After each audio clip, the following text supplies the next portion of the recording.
Good morning, students. Today we will discuss about the topic genetics. The word genetics was given by Batson in 1905. The word genetics was given by Batson in 1905, and basically the genetics word comes from the word gene, and gene is given by Johnson. The word gene is given by Johnson. If we study about the genetics topic, then definitely we have to or we are to discuss about the Mendel.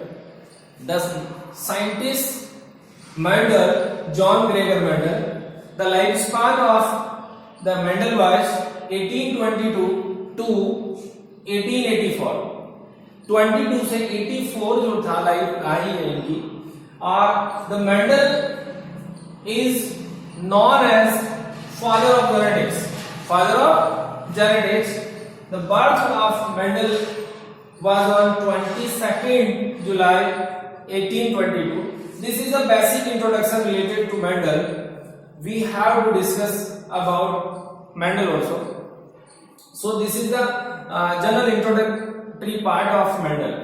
Birth 22nd July 1822 in Silesian village. The name of village is Silesian village. Province का name जो है वो हैजेनडर्फ. हैजेनडर्फ जो province है कहाँ? इन Austria. Country name क्या है? Austria.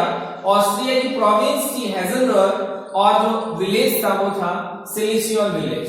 वहां इनका बर्थ हुआ, और इनकी जो जनरल स्टडी जो रही है वो वहीं से हुई है. फिर इनका जो मेन जो वर्क प्लेस था, work place was Brno. Brno, और ब्रून के अंदर क्या काम करते थे? Monk of a church. Brno के अंदर, ब्रून भी ऑस्ट्रेलिया की एक सिटी है, वहां इन्होंने मॉन्क का काम किया था. Work as a monk in a church. Church के अंदर मॉन्क का काम किया था. कहते हैं इंसान को कुछ अगर कुछ करना हो तो परिस्थितियां उसके आड़े नहीं आती, और इसका बहुत बेहतरीन एग्जांपल है हमारे जॉन ग्रेगर मेंडल साहब. और इन्होंने एक्सपेरिमेंट्स किए. ये मैथमेटिशियन थे, मैथमेटिक्स से रिलेटेड थे, बहुत ज्यादा स्टडी इनकी नहीं हो रखी थी, लेकिन इन्होंने जो एक्सपेरिमेंट किए वो आज भी हम पढ़ रहे हैं जेनेटिक्स के अंदर, और बहुत ही बेहतरीन तरीके से इन्होंने जेनेटिक्स को एक्सप्लेन किया था.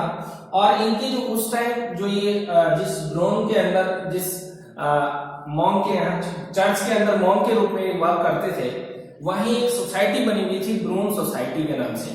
और ब्रून सोसाइटी के अंदर इनकी जो एक्सपेरिमेंट्स थे, इन्होंने जो पी प्लांट के ऊपर एक्सपेरिमेंट किए थे, जिसका साइंटिफिक नेम है पी का पाइसम सटाइवम. पाइसम सटाइवम नाम है. पी के ऊपर एक्सपेरिमेंट किए थे. वो एक्सपेरिमेंट जो थे उनके मैगजीन आती है, एनुअल मैगजीन, उस मैगजीन के अंदर इस टॉपिक के नाम से रिसर्च पेपर के रूप में वो पब्लिश हुए. किस नाम से हुए? टॉपिक क्या था? Experiments on plant hybridization. Experiments on plant hybridization. इस नाम से, इस नेम के अंदर, इस टाइटल को यूज करते हुए इनकी जो रिसर्च पेपर थे वो पब्लिश हुए. ठीक है. Father of genetics.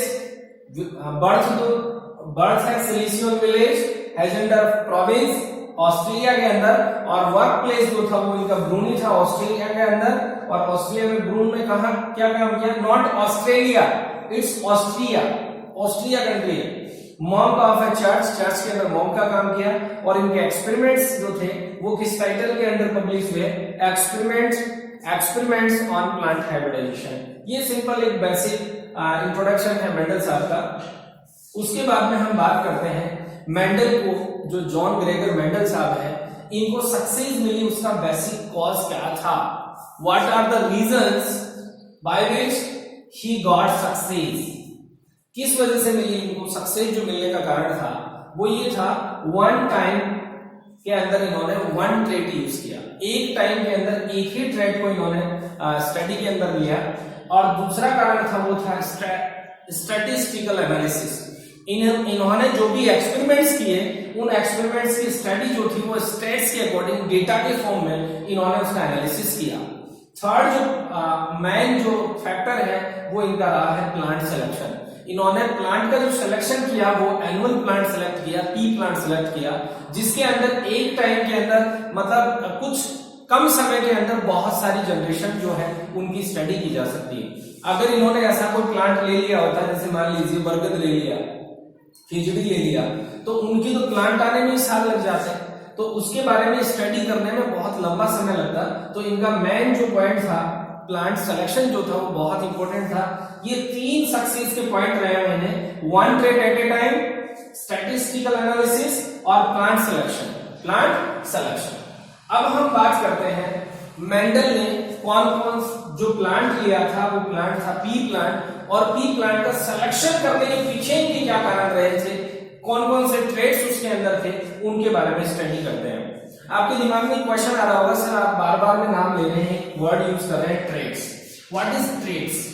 ट्रेड्स क्या है? ट्रेड्स का मतलब होता है कैरेक्टरिस्टिक्स, क्या हमें चीजें दिखाई देती है, दैट आर ट्रेड्स। और इन्हीं ट्रेड्स जो ये ट्रेड्स हैं ये किस पे डिपेंड करते हैं, फैक्टर्स कौन कौन से हैं जिसकी वजह से ये ट्रेड्स जो है वो डिफाइन होते हैं या ट्रेड्स जो है वो फाइनलाइज होते हैं। तो इन फैक्टर्स, उस जमाने में मेंडल ने वर्ड यूज किया था फैक्टर, और बाद में जॉनसन साहब ने उसके लिए वर्ड यूज किया जीन। तो जीन या फैक्टर्स किसके लिए रेस्पॉन्सिबल है? ट्रेड्स के लिए रेस्पॉन्सिबल है। हम आगे डिस्कस करेंगे उसके बारे में। अभी हम बात करते हैं कौन कौन से ट्रेड्स थे जिन ट्रेड्स की वजह से इन्होंने बी प्लांट का सिलेक्शन किया। पहला, और 2 वर्ड और है यहाँ, डोमिनेंट ट्रेट और रेसेसिव ट्रेट। मैं आपको क्लेरिफाई करना चाहता हूं व्हाट इज डोमिनेंट और व्हाट इज रेसेसिव। हम आगे स्टडी करेंगे नेक्स्ट लेक्चर के अंदर, उसमें हम देखेंगे F1 जनरेशन, F2 जनरेशन के बारे में बात करेंगे। तो जो कैरेक्टरिस्टिक्स F1 जनरेशन के अंदर होते हैं, दिखाई देते हैं, कई बार ऐसा होता है कुछ ट्रेट्स ऐसे होते हैं जो प्रेजेंट होते हैं उसके अंदर लेकिन फिर भी वो दिखाई नहीं देते, वो तो हो गए रेसेसिव ट्रेट्स। और ऐसे जो होते हैं और अपना प्रभाव भी दिखाते हैं वो हो गए डोमिनेंट, आगे हम डिस्कस करेंगे तो आपको क्लियर हो जाएगा कि जैसे मान लीजिए हाइट ऑफ ए प्लांट की हाइट की हम बात करते हैं, तो जो टॉल प्लांट है वो डोमिनेंट होगा। यानी अगर एक पार्ट टॉल का लिया जाए, यानी अगर मैं बात करूं तो जीन इसको बोलते हैं, कैपिटल टी को मिला के जीन बनेगी। इसके अंदर 2 गैमेट हो रहे हैं, एक कैपिटल टी, दूसरा कैपिटल टी। अगर हम सिर्फ कैपिटल टी की बात करता हूं तो ये कैपिटल टी जो है ये हो गया हमारे एलील या एलिलोमार्फ, जिसके बारे में हम आगे स्टडी करेंगे। तो एक एलील है, दूसरा एलील है, यानी एक ट्रेट को बनाने के लिए हमारे को कितने एलील की जरूरत है? 2 एलील की जरूरत है। 2 एलील मिलकर क्या बनाएंगे? 2 एलील मिलकर ट्रेट बनाएंगे या जीन बनाएंगे, ठीक है नहीं? और जीन अभी बोला हमने, फैक्टर और जीन किसके लिए रेस्पॉन्सिबल है? वो ट्रेड्स को क्लियर करने के लिए कि ट्रेड्स क्या आने वाले। तो अगर मैं बात करूं आपके यहाँ कि डोमिनेंट, ये टी वाला जो एलील है डोमिनेंट एलील है, और स्मॉल टी वाला जो है वो रेसेसिव एलील। तो अगर कैपिटल टी आ जाए और स्मॉल टी एक साथ आते हैं तो वो प्लांट जो है वो बड़ा होगा, वो प्लांट टॉल ही होगा, जबकि उसके अंदर ड्वार्फ की कैरेक्टरिस्टिक्स भी हैं। उसके अंदर ड्वार्फ का एलील भी है और उसके अंदर टॉल का एलील भी है, ठीक है? ये बन गया जीन। तो जीन तो है, इसका दोनों जीन है, लेकिन डोमिनेंट जीन कौन सा है? टॉल है, तो प्लांट ही कौन सा होगा? टॉल प्लांट होगा। क्लियर हो गई यहां तक की बात? तो हाइट ऑफ ए प्लांट के अंदर डोमिनेंट कैरेक्टर है टॉल का और रेसेसिव है ड्वार्फ का। इसी तरीके से दूसरा पॉइंट जो था इनका वो था शेप ऑफ ए सीड का शेप कैसा होगा? अगर सीड राउंड शेप का है तो राउंड वाला कैरेक्टर डोमिनेंट है, और रिंकल्ड है, पिचका हुआ सा है, दबा हुआ सा है थोड़ा, तो वो हो गया रेसेसिव। फिर बात करते हैं फ्लावर का कलर। 3 पॉइंट है क्लार्क के नाम से, एक तो फ्लावर का कलर, एक सीड का कलर और इमेच्योर पॉड का कलर। इन तीनों के कलर को ध्यान रखना, कंफ्यूज नहीं होना है। 3 कलर के नाम से है। फ्लावर का कलर कैसा होना चाहिए? वायलेट है तो वो डोमिनेंट है, और व्हाइट है तो रेसेसिव है। फिर सीड कलर येलो है, सीड का कलर येलो है तो डोमिनेंट है, और ग्रीन है तो रेसेसिव है। कलर ऑफ इमेच्योर पॉड का कलर अगर ग्रीन है तो ये हो गया डोमिनेंट, और येलो है तो रेसेसिव। ये देख के चल रहा, ये और दोनों बिल्कुल उल्टे चल रहे हैं। येलो है डोमिनेंट, यानी सीड का कलर येलो है तो डोमिनेंट है, और पॉड का कलर अगर ग्रीन है तो डोमिनेंट है, बाकी इसका उल्टा हो रहा है। ठीक है। इसी तरीके से फ्लोर की पोजीशन की बात करें, एक्सियल पोजीशन और तो डोमिनेंट है और टर्मिनल पोजीशन है तो रेसेसिव। फिर बात करते हैं same immature pod. Immature pod होगी तो इन्फ्लेटेड और कंस्ट्रिक्टेड। इन्फ्लेटेड यानी फुली हुई सी जो फली होती है उसको बोलते हैं हमने इमेच्योर पॉड।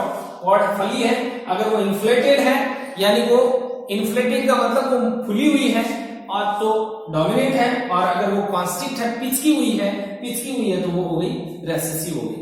तो ये 7 कैरेक्टरिस्टिक्स जो है वो मेंडल ने लिए थे, और इन 7 कैरेक्टरिस्टिक्स की वजह से ही दीज 7 कैरेक्टरिस्टिक्स जो है वही लेते हुए मेंडल की जो सक्सेस थी इस एक्सपेरिमेंट्स के मामले में, वो तभी सक्सेस हो पाए जब ये 7 कैरेक्टरिस्टिक्स लिए थे। यानी पी प्लांट की ऐसी खास बात है, एनुअल प्लांट है अपने आप में, बाइसेक्सुअल प्लांट है, 2 अपोजिट सेक्स एक साथ रहते हैं इसके अंदर, और दोनों और 7 ये बेसिक कैरेक्टरिस्टिक्स हैं जिनके वजह से मेंडल को सक्सेस मिली, और इन 7 कैरेक्टरिस्टिक्स को इन्होंने यूज किया। क्लियर है ये सारी बातें। अब मैं कुछ टर्मिनोलॉजी है वो आपके सामने डिस्कस करना चाहूंगा, जिस टर्मिनोलॉजी की वजह से आपकी ये टॉपिक आराम से क्लियर हो जाएगा। ठीक है, क्लियर करें, हम आगे डिस्कस करें। चलिए मेंडल के बारे में हम थोड़ा और स्टडी करते हैं आगे।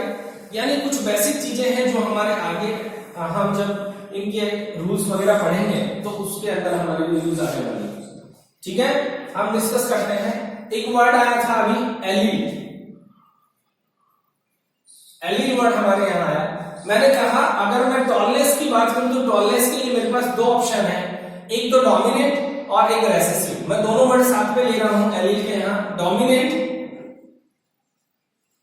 डोमिनेंट और रेसेसिव। डोमिनेंट और रेसेसिव। एलील क्या है, मेरे पास 2 ऑप्शन है, 2 कैरेक्टरिस्टिक्स के लिए हमारे पास 2 ऑप्शन है। एक तो एलील क्या हो, कैपिटल टी हो सकता है, एक स्मॉल टी हो सकता है। तो एलील किसको बोला, कैपिटल टी सिंगल आ रहा है तो ये एलील है, स्मॉल टी सिंगल है ये एलील है। और जीन क्या होता है, जीन क्या होता है, जीन क्या हो गया, यानी 2 एलील, एक कैपिटल टी हो जाए, स्मॉल टी हो जाए, कैपिटल टी स्मॉल टी हो जाए, दिस इज जीन। यानी we can say 2 same characters भी हो सकते हैं और 2 ऑपोजिट भी हो सकते हैं, उनका ग्रुप क्या कहलाता है, जीन कहलाता है।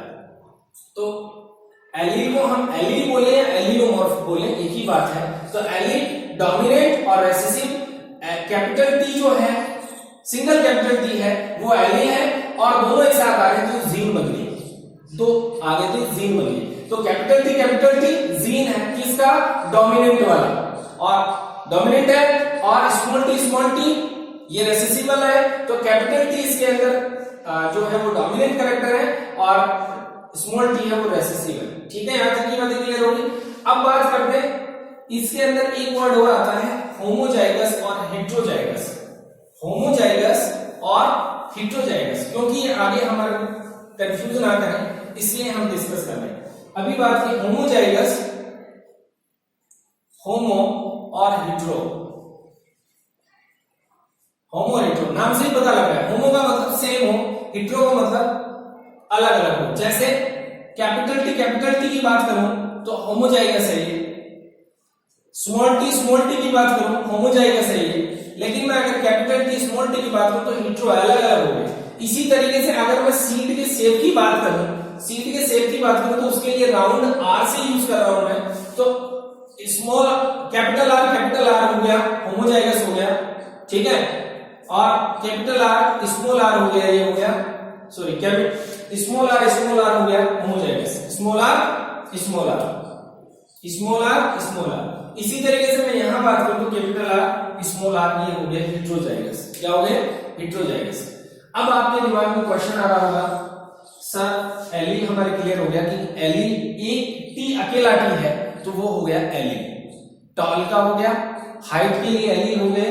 2 ऑप्शन है हमारे पास हाइट के एलील के, एक तो कैपिटल टी हो सकता है और एक स्मॉल टी हो सकता है। हाइट के लिए 2 ऑप्शन आ गए, इसीलिए राउंड शेप के लिए हमारे पास 2 ऑप्शन आ गए, राउंड हो सकता है और रिंकल्ड हो सकता है।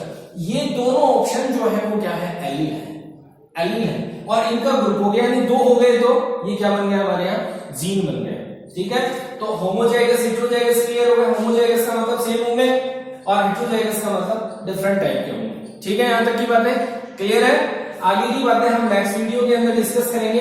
अभी आपकी ये चीज क्लियर होनी चाहिए। अब मैं इसी से डोमिनेंट और रिसेसिव आपको एक्सप्लेन करना चाहूंगा। डोमिनेंट और रिसेसिव क्या होता है? जैसे हमने बात की कि ये कैपिटल टी है, स्मॉल टी है, capital T small T.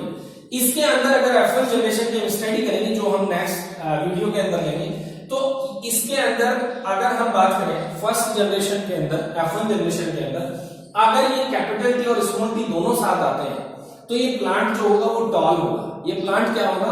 Toll होगा। जबकि इसके अंदर टॉलनेस का और ड्वार्फनेस के दोनों के एलील प्रेजेंट है। This is known as law of dominance and this tallness, tall जो है वो क्या है, इसमें कौन सा कैरेक्टर है? टॉल जो है वो कैसा एलील है? डोमिनेंट है। ठीक है, तो ये चीज क्लियर होगी। यहां इसी तरीके से अगर बात करें राउंड के अंदर आर, कैपिटल आर राउंड का डोमिनेंट कैरेक्टर है और स्मॉल आर है वो रेसेसिव कैरेक्टर है। तो अगर इस प्लांट को हम देखेंगे F1 जनरेशन में तो वो प्लांट कैसा होगा? वो प्लांट होगा राउंड।